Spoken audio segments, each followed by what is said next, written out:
Hi, hello everyone, this is John from Lasting Change. This is just a very small snippet of an interview with Stephen Smith, ex-heroin addict, ex-taxman, convicted armed robber and kidnapper. So it's just a small extract of Stephen's story.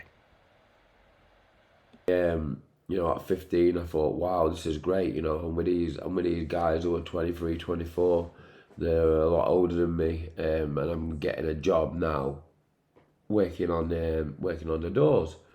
So I started working on the doors at 15. I was taking steroids, and one of the steroids were an opiate-based steroid called Nubane. Now, none of us knew about, back then there weren't no Aspire, there were no drug and alcohol services and things like that.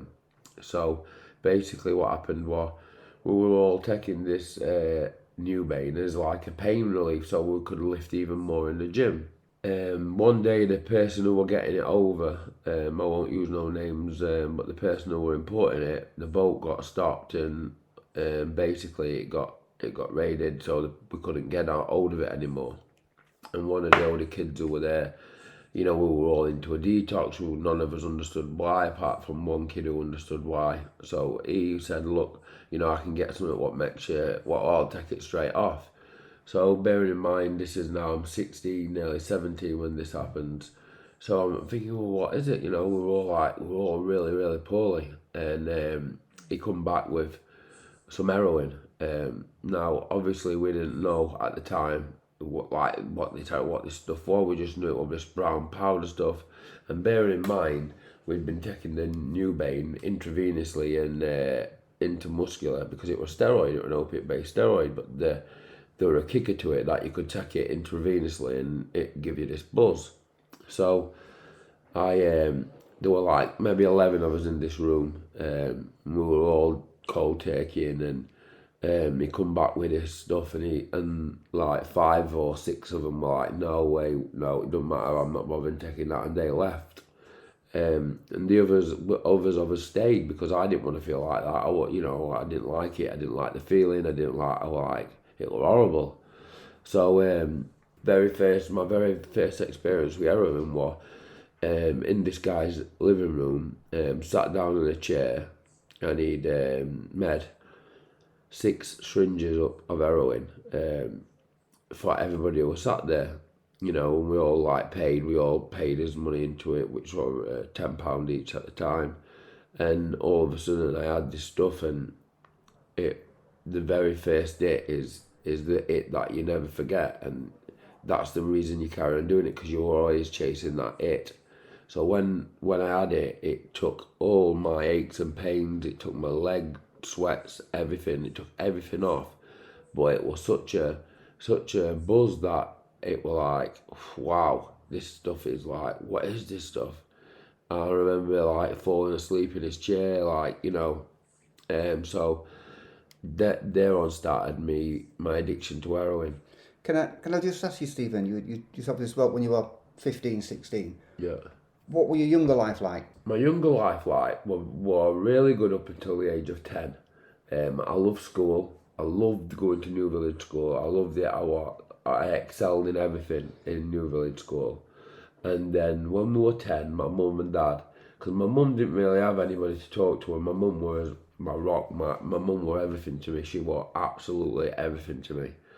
And she wanted to move to Towbar.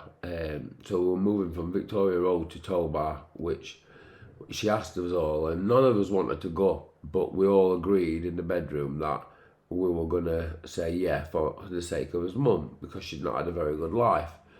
So she said, right, well, what do you think about moving? We're like, yeah, we're all excited, mum, but I was devastated. I was deeply, I was devastated. So we moved to Towbar, and from there on, Towbar were like, back then, it was one of the roughest places in Doncaster. So I think people need to understand Towbar is an ex-mining village, and when you say rough, it's rough. It's rough. It was then, and it still is now. Yeah. I mean, back then it was. I mean, it's not so rough, not as much rough now, but Bentley were an ex-mining village as well. But like we had Bentley sort of like a full family of 4 boys and 1 girl. We were like a pretty strong team of a family, and my family weren't involved in any badness, any bad drugs or like, it was just as simple as that. So when I moved to Towbar, I had like 3 fights in the space of a 4 day period, you know.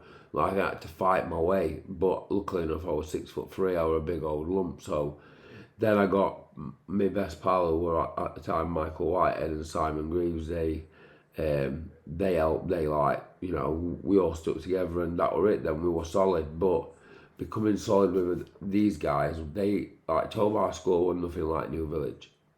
It was horrible. You know, the headmaster was a nightmare. He used to get you in an headlock and take you down to, you know, like, it was really bad. It was. So we never used to go to school. We used to just go and sit in. We used to smoke dope, but as it goes, I mean, dope back then was nothing. You know, it was just cannabis was solid. And we used to go and sit at the side of the Towbar Bridge. We had a den based.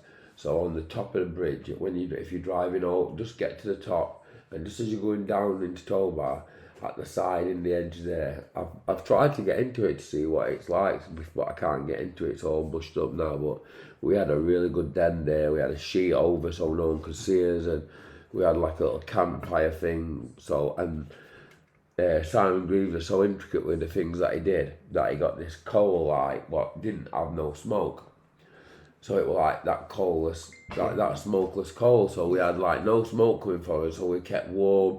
What age would you have been then? 11, 11-year-old, and we were like, we'd all take food out at cupboards, you know, to eat it for his dinner. It was just, it was as daft as it seemed at the time. It felt the good times, but I still miss that, going to school at New Village, you know, being good for teachers, I was a good lad. I really, really was. To go into Towbar and thinking, fucking, I hate school, you know. Pardon my French, but I hated school. So then that moved on to going through Towbar school, getting like sent to Don Valley. My brothers didn't have a very good name at Don Valley. Don Valley School is quite bad on looking down on you if you come from a bad family already. So I had 2 brothers that had been excluded from there. So Don Valley wasn't a very good place. So that's an extract of Stephen Smith. Stephen is now a member of Lasting Change, and if you want to know more about Stephen, please get in touch. There'll be more on our website that you can listen to. Thanks for listening today, and we'll speak to you next time.